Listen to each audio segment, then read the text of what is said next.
Merhaba Dünya, Örgü Eğitimi kanalıma hepiniz hoş geldiniz. Bu videomda sizlere hırkalardan atkılara varana kadar dilediğiniz her türlü örgülerde rahatlıkla kullanabileceğiniz bu güzel modelin nasıl yapıldığını anlatmak, paylaşmak istiyorum. Umarım sever ve beğenirsiniz arkadaşlarım. Şöyle göstereyim sizlere her açıdan. Bu da arka kısmı. Evet, böyle bir çalışmayı şimdi ben sizlere anlatmaya çalışacağım. Modelimi yaparken, bunu yaparken arkadaşlarım şöyle kalın olan Alize'nin Superlana Maxi isimli ipini kullandım ve 5 milim şişler kullandım. Elinize göre bunları ayarlama yapabilirsiniz. Bakın böyle bir kullanarak erkek örgülerinde, özellikle hırka yaparken, bir erkek hırkası ya da böyle yeleği, kazağı yaparken kullanabileceğiniz, yapımı da bir o kadar kolay olan bir çalışma, bir model arkadaşlar. Şimdi bunu yaptıktan sonra Alize Cotton Gold Pratica isimli şöyle Alize Cotton Gold'dan bir tık kalın olan iple ve 4 milim şişlerle sizlere yapımını anlatmaya çalışacağım. 4 ve katları şeklinde önce ilmekler atıyoruz projemizi, ne boyutta ise daha sonra bir 3 tane daha ilmek atıyoruz arkadaşlar, modelimizi ortaya çıkarabilmek için. Şöyle hemen başlayalım. İlmekleri ben bu şekilde alarak yapıyorum arkadaşlar. Bilmeyen arkadaşlarım için şöyle 3 4 1 2 3 4 1 2 3 4. Şimdi bir de 3 tane diğer ilmeğimizi atalım. 2 ve 3. Başlayalım yapımına. Yeni başlayan arkadaşlarım bu ipleri biraz fazla bırakın. Daha sonra sıkıntı yaşamayın derim. Yani küçük bir tüyo benden size. Şimdi ben genelde bu giderken örüyorum arkadaşlar. Bu kenar ilmeğini ördüm bu şekilde. Hemen yanına gelen ilk ilmeği şöyle alıyorum ve düzden örüyorum. Yani ipim arkada, şu şekilde aldım çıkartıyorum. Sonra 3 tane tersten örüyorum. 1 2 3. Sonra bir tane düz örüyorum. İpim arkada.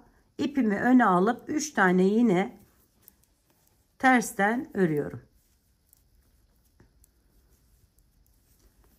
Bir tane yine düz örüyorum. 3 tane ters örüyorum tekrar. 1 2 3. Sonra bir tane bunu düzden örüyorum ve kenar ilmeğini takıyorum. Söylemek istediğim buydu arkadaşlar. Giderken takıyorum, dönüşte örüyorum. Gayet de böyle örgülerin kenarları bakın düzgün ve güzel duruyor. Size de tavsiye ederim. Şimdi kenar ilmeğini şu şekilde alarak örüyorum düzden. Yanına gelen ilmeğim ters bakın. Hemen ipimi öne alıyorum. Bunu tersten bu şekilde örüyorum. Daha sonra şişimin üzerine bakın şu şekilde alıyorum ilmeği. Şöyle aldım. Bu 3 tane düz olan ilmeğimin içerisinden giriş yapıyorum.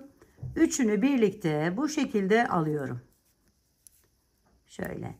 Sonra tekrar üzerine alıyorum aynı şekilde ve bakın şöyle tutup öne getirip ipimi ters olan ilmeğimi örüyorum.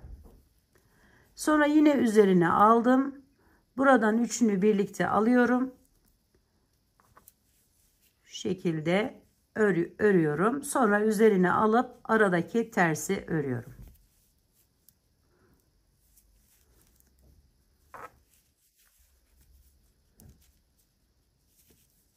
Kenarı yine taktım gördüğünüz gibi. Evet, arkaya geçiyorum.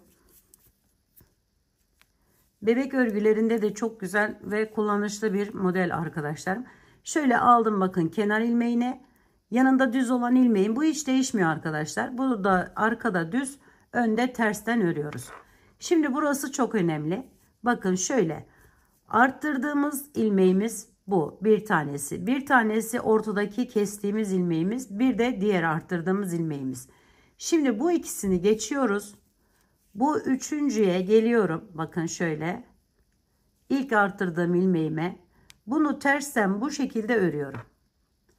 Daha sonra buraya geçiyorum.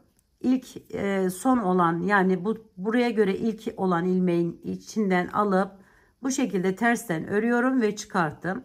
Sonra da bu ortadaki ilmeğimi tersten örüyorum ama bu şekilde alarak örüyorum arkadaşlar. Sonra bakın, şöyle bu üzerine aldığımızda şöyle çıkarttım ve düz olan ilmeğime geldim. Şimdi bunu düzden yine ördüm. Yine şöyle sayalım. 1 2 3. Üçüncüye gidiyorum. Onu tersten bu şekilde örüyorum. İpim önde. Sonra ilkine geçiyorum. Onu da tersten bu şekilde örüyorum. Hemen öndeki gördüğüm yerden. Bunu ise, ortadakini ise yine ipimi önde, bakın arkadaki yerden giriş yaparak alıp bu şekilde içerisinden geçiriyorum. Sonra da bunu şöyle yapıyorum ve düz olan yerime gelmiş oluyorum. Evet, bunu da düzden ördüm. Şimdi son olarak bunu da aynı şekilde yapalım. Şöyle aldım.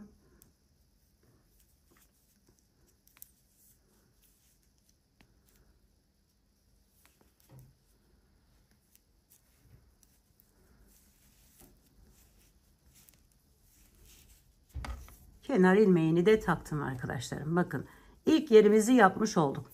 Şimdi bu işlemi, az önce yaptığımız işlemi her sırada uyguluyoruz. Bunu kenar ilmeğini ördüm. Yanındaki ters ilmeğimi örüyorum tersten.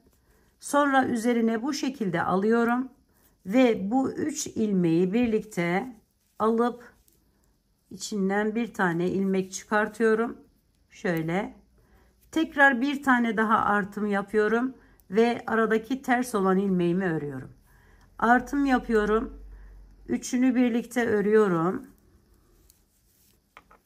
Sonra tekrar artım yapıp aradaki ters olan ilmeği örüyorum. Ön sürekli bu şekilde, arkada sürekli az önce yaptığımız gibi devam ediyor arkadaşlar. Şöyle. Şimdi geçtik arkaya. Burayı da birlikte yavaş yavaş yapalım. Düz olan ilmeğimi ördüm. Geliyorum 3. ilmeğime. Yani şuna. Bakın şu şekilde alıp hemen bunu tersten örüyorum. Bunu da buradan alıp tersten örüyorum. Bunu çıkartıyorum. Sonra ortadakini tersten örüyorum. Ve bunu şu şekilde yapıp çıkarttığım ilmeğimi şişimden ve aradaki düz olan ilmeğimi örüyorum. Şimdi geçiyorum diğerine.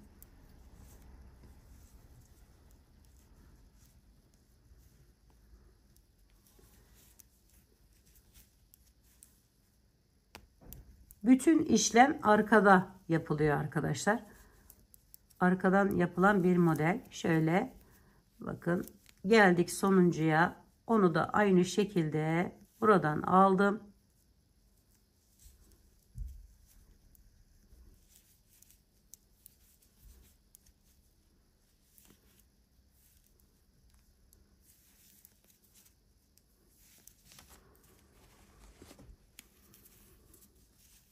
Şimdi bu sırayı da yavaş ve şey olarak devam edelim. Bir sıra daha.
Arkadaşlarım bakın, modelimizi tamamlamış olduk.